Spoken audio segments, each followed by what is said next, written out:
China is holding its annual parliamentary gathering known as the Two Sessions. It began with the much-anticipated announcement of China's official economic growth target for this year, set at 6.5%, the same as last year. But the focus of the Two Sessions this time will be on scrapping China's two-term presidential limit. Once ratified, that'll allow Xi Jingping to stay in power indefinitely. Kwon Jang-ho has this report. The second of the Two Sessions, or Liang Hui gathering, opened on Monday. Premier Li Keqiang began by announcing the government's economic growth target for the upcoming year.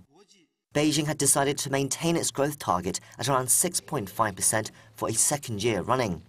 That comes despite the country's economy exceeding expectations last year, hitting 6.9% growth. The conservative target is seen as a signal that the government is trying to rein in the nation's spending, reduce debt, and improve overall financial stability. The past few years have witnessed an anemic world economic recovery, volatility in global financial markets, and a sharp rise in protectionism. In China, structural issues and underlying problems have become more acute. Downward pressure on the economy has continued to mount, and we have met with no small numbers of dilemmas.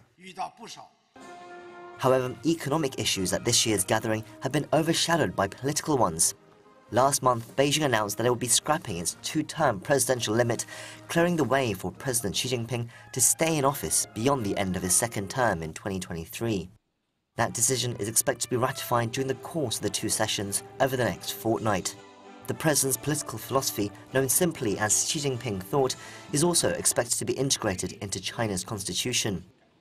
These moves essentially elevate Xi to the same level as China's first communist leader, Mao Zedong, and although it has caused alarm in some circles, the Two Sessions is largely seen as a rubber-stamping ceremony with little objection raised by the 5,000 or so delegates attending.